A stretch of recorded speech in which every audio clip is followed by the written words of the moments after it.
Bismillahirrahmanirrahim. Assalamualaikum warahmatullahi wabarakatuh. Okey, hari ini kita sambung lagi mata pelajaran Pendidikan Islam tahun 1. Bidang ibadah unit 3, wudukku sempurna. Okey, apa khabar semua? Okey. Murid tahun 1 UTM dan 1 UIA, kamu keluarkan buku teks Pendidikan Islam tahun 1 pada muka surat 96. Okey, 96. Okey, baik. Sekarang kita masuk kepada tajuk tujuan berwuduk. Tujuan berwuduk terbahagi kepada dua, iaitu wajib berwuduk dan juga sunat berwuduk. Okey, ada dua je, wajib dan sunat. Wajib ialah perkara yang perlu buat. Jika tertinggal, wuduknya adalah tidak sah.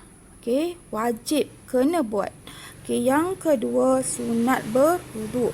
Jika buat kita dapat pahala, kalau tak buat pun tak apa. Okey. Sekarang kita masuk kepada wajib berwuduk. Okey, yang pertama ketika solat. Kalau kita nak sembahyang, wajib kena ada wuduk ataupun kena ada air sembahyang.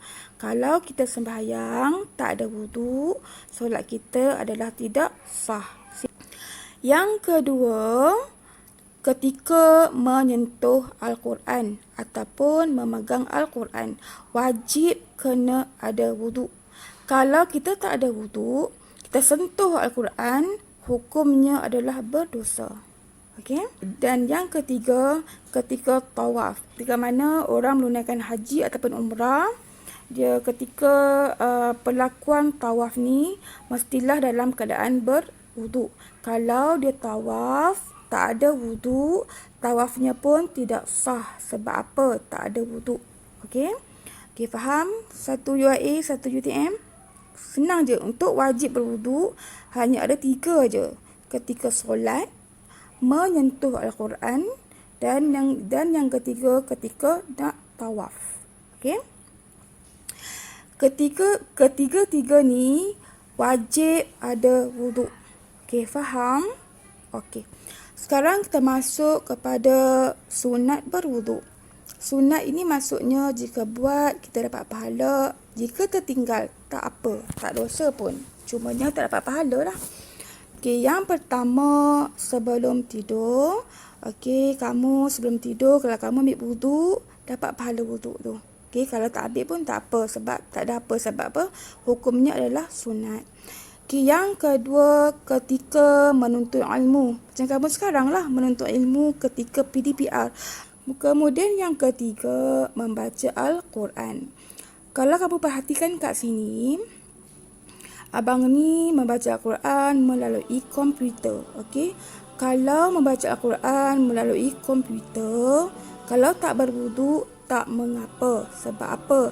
Dia tidak menyentuh Al-Quran. Okey. Dia berbeza kat sini. Di sini menyentuh Al-Quran wajib ada wuduk. Kalau di sini, kalau gambar yang warna merah ni, abang ni membaca Al-Quran tapi melalui komputer. Dia tak sentuh Al-Quran pun. Tak apa kalau tak ada wuduk. Okey, tapi kalau ada wuduk lagi bagus.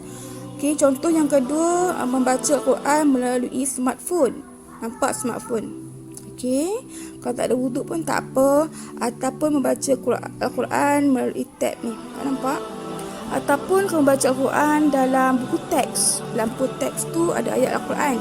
Kamu tak ada wuduk pun boleh baca kat situ. Sebab apa? Itu bukan Al-Quran. Okey? Nak baca Al-Quran boleh. Walaupun kamu tak ada, walaupun kamu tidak berwuduk. Faham? Jadi berbeza atas ni menyentuh Al-Quran wajib ada wuduk. Tak ada wuduk berdosa. Okay, yang kat bawah ni adalah membaca Al-Quran tanpa menyentuh Al-Quran. Okey, membaca Al-Quran tanpa menyentuh Al-Quran, hukumnya sunat mengambil wuduk. Tapi kalau ada wuduk lagi bagus. Okey, gambar yang keempat, masuk masjid. Contoh, saya ambil nama siapa? Saya ambil Afif lah. Afif nak masuk masjid tapi tak ada wuduk. Boleh tak masuk masjid? Jawapannya boleh. Boleh. Kamu nak masuk masjid ataupun nak duduk dalam masjid, tak ada wuduk pun tak apa. Okey, sebab hukumnya adalah sunat berwuduk. Tapi kalau ada wuduk lagi bagus, dapat pahala.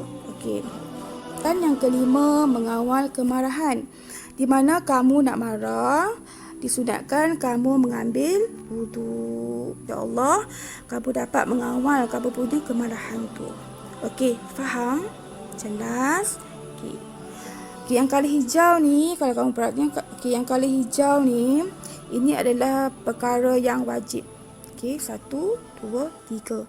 Manakala yang warna merah ni adalah perlakuan yang sunat. 1, 2, 3, 4, 5. Okey, boleh faham setakat tu? Okey, terima kasih. Assalamualaikum.